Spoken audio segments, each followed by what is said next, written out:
This is Suicide Notes by Michael Thomas Ford, Day 1. I read somewhere that when astronauts come back to Earth after floating around in space, they get sick to their stomachs because the air here smells like rotting meat to them. The rest of us don't notice the stink because we breathe it every day, and to us it smells normal. But really, the air is filled with all kinds of pollutants and chemicals and junk that we put into it. Then we spray other crap around to try to make it smell better, like the whole planet is someone's old car and we've hung this big pine-scented air freshener from the rearview mirror.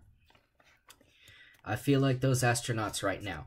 For a while, I was floating around in space, breathing crystal pure oxygen and talking to the man in the moon. Then suddenly everything changed and I was falling through the stars. I used to wonder what it would be like to be a meteor. Now I know. You fall and fall and fall, and then you're surrounded by clouds, and your whole body tingles as it starts to burn up from the entry into the atmosphere. But you're falling so fast that it burns only for a second, and then the ocean comes rushing up at you, and you laugh and laugh until the water closes over your head and you're sinking.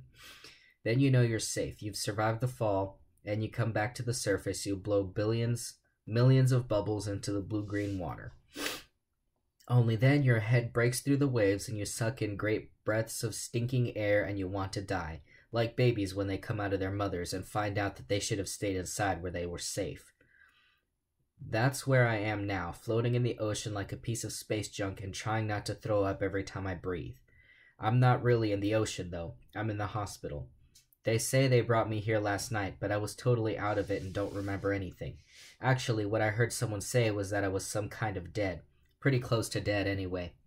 I really do think I was flying around in space, though. At least for a little while. I remember thinking that I'd finally found out whether anyone lives on Mars or not. Then it was like someone grabbed me by the foot and yanked me down back toward Earth.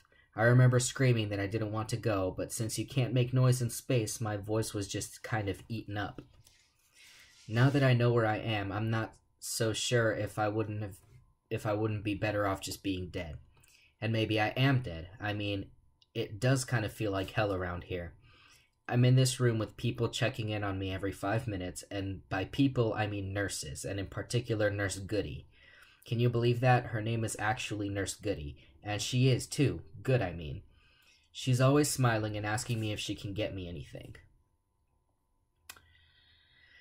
It's really annoying because all I want is to be left alone, and that's the last thing they seem to do here. So many people run in and out of this room. I feel like a tourist attraction. I bet Nurse Goody is standing outside the door selling tickets, like those guys at carnivals who try to get people to pay to see the freak show. Barkers, I think they're called. That's what Nurse Goody is, a barker. She stands outside my door and barks. But it's not like there's anything interesting in here. No TV, no roommate, which actually, now that I think about it, is probably a good thing. Not even any magazines or books. Just me in a bed looking out the window, which is the kind of wire running through the glass so you can't break it and jump out. The paint around the windows is all chipped, like maybe someone who was here before me tried to break the window, then decided to claw their way out instead. Now that I look at it, the whole room is kind of old looking. The walls are this dirty white color, and there are some cracks in the plaster and a weird brown spot on the ceiling that looks like a face. The devil's face, maybe. Because like I said, I think I might be in hell. It would make sense that he would be watching me. Him and Nurse Goody are watching me, good and evil. That's funny, good and evil. Maybe I'm not in hell. Maybe I'm in that in-between place. What do they call it? Limbo. Where all the dead people go who don't have a go directly to heaven or hell card. Dead babies go there too, I think.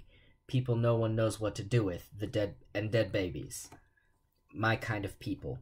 Maybe I'm in limbo and the devil and Goody are fighting over me, or waiting for me to make up my mind where I want to go. What would I pick, heaven or hell? That's a good question. Seriously, I think I would pick hell. The people there probably be more interesting.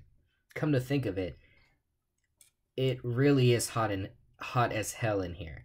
There's a radiator under the window, the big old metal kind that shakes whenever water goes through it. I guess it's been working overtime. I swear, this place must be 11 years old. It's like any minute now the whole building is going to fall apart. At least then I wouldn't be here. It's raining, and the only thing I can see out the window is part of a forest. Since it's winter, though.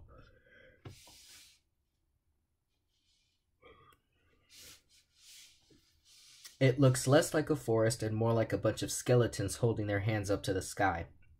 The rain is running down the glass, making it look like the skeletons are underwater, drowning. Although if they're skeletons, wouldn't they already be dead? So maybe they're just swimming.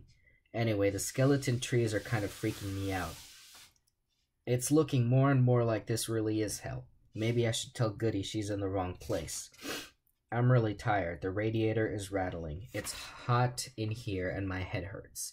I keep looking up at the devil's face and I think he's laughing at me. I sort of wish Goody would come in and make him shut up. Maybe she's given up on me. I know they're hoping I'll say something about why I did it. So for the record, I just felt like it.